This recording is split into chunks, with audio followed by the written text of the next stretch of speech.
name's Andy Hunold. I'm the Director of Exhibits for the World Golf Hall of Fame you see behind me. We opened in 1998, originally opened in 1974 in Pinehurst, North Carolina. Reopened with our grandfathered members, and we're up to 136 members today. The flags that you see behind me represent our promenade. Each member has a flag from where they're from and the country of origin. The Hall of Fame itself, as you can see, 75,000 square feet in total. We also have an IMAX theater. We're the only sports Hall of Fame in the world that has an IMAX attached to it. We also have an 18-hole natural gas putting course that you see off to this side, and our challenge hole located behind the camera. But at the moment, we're preparing for 2012 induction ceremony and our list of inductees. They haven't been announced yet today. But as we go inside, I'll show you how we honor those individuals and just where and how we decide to incorporate them into the Hall of Fame. As I mentioned, we're up to 136 members of both players and contributors of the game, and that's what we do in the Hall of Fame. As I mentioned outside, when we reopened in 1998, coming from Pinehurst, we grandfathered in a lot of members into the Hall of Fame. This space is to introduce you not only to the criteria and the selection process to get into the Hall of Fame, but also some of the folks that help us out to help tell that story.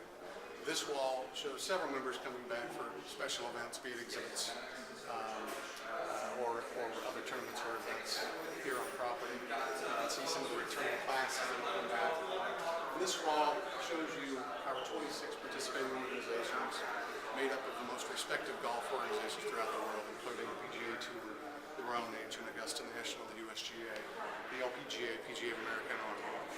They help us tell our stories within the Hall of Fame. They're the authorities, so we call on them to help tell the story of our members. This is our list of current members, 136 strong.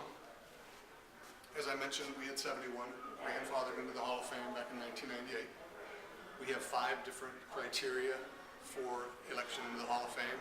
We have a PGA Tour ballot that requires a minimum of being 40 years old, having 10 PGA Tour wins or 2 majors. We also have an international ballot criteria that follows kind of that same order, and they're all voted on and elected, and you must receive 65% of the ballot. We also have an LPGA criteria, which is based on a point system that a player must achieve. Once they've reached that point, they're automatically in the Hall of Fame, no election required. And then we also have 2 other categories, the lifetime achievement for those who have contributed to the game maybe outside of the playing ability, as well as the veterans category for those who've played past 30 years or more to date that may have been overlooked in the past. This wall here describes the induction ceremony process from day one. After our previous ceremony, we begin compiling all of the names and all the eligible criteria for the next year. So we do all that research. We communicate that by sending out the ballots, and then of course the tabulation. Once we know who's coming in, we then strategically plan on when we will release those names at a particular event or location that is most appropriate. And that's when we start preparing to bring folks in. We have a crew here that actually help make the preparations to make the physical pickups of the items, be it stateside or across the world. And we've got staff of 2 or 3, including myself, that get to visit the locations, make the pickups, decide what we can do, and how we tell the story, and then bring it back. And then of course we have the ceremony, and we've had the ceremony at different times of the year. The first time we opened, we were in the spring of '98. After some research, we figured the fall in November would make it easier for the members to come back when they're not playing in the season. And most recently, we've changed it again now to coincide with the Players' Championship. So now it'll be this year, May 7th, Monday, the Players' Championship. It makes most sense because everyone in the area is already here. All the officials, all the players, all the dignitaries. We did that last year and it worked out real well, so we're looking forward to doing it again this year. This here is the induction crystal that each member receives. Waterford Crystal does this for us. They're a partner of ours. And the blazer that you see behind there is given to each member as well. We are in the Bob Hope exhibit that we opened in 2008. The family expressed interest in us telling his story that spanned the 100 years of his lifetime. He passed away in 2003, but the story includes him being born in England. A lot of people aren't familiar with that. Coming stateside, how the family really developed in Palm Springs, his time with over 11 presidents, his amateur golf days, and his USO tours. A lot of folks aren't familiar with the fact that he put on more than 200 shows in his lifetime for military service, reached out to over 10 million troops. Another little known fact is that he'd actually made the Guinness Book of World Records. It's outdated now, but at the time he was the most honored man in history. He received over 2,000 honors, and he's received over 60 honorary doctorate degrees, which isn't too bad for somebody who didn't complete high school. We're standing in Shell Hall where we honor each new inductee. When we bring in a new member, each one receives bronze relief. Underneath that relief, we have a career description, 1 to 2 sentences in length, that describes their contributions to the game. The most important part of this room are these display cases behind you. This is where we house all of those items that we take from them for their induction. All these cases will be emptied. They'll be relocated to another part of the Hall of Fame, into our recent inductee galleries, and they'll be replaced by this year's new inductees. As you can see, they pull out all the stops for us. It wasn't like that at one time. We've gained a pretty good reputation, and our collections have grown by leaps and bounds just within the last 10 years.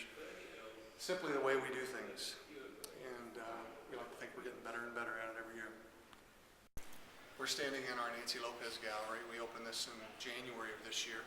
She was kind enough to spend an evening with us. We had paid admission to sit down with her and have a private hour, just talking about her career in general.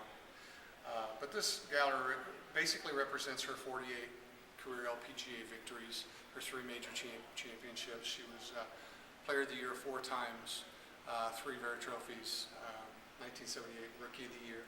And you can see by some of these display cases, she opened up her doors to us and allowed us to take as much as we wanted.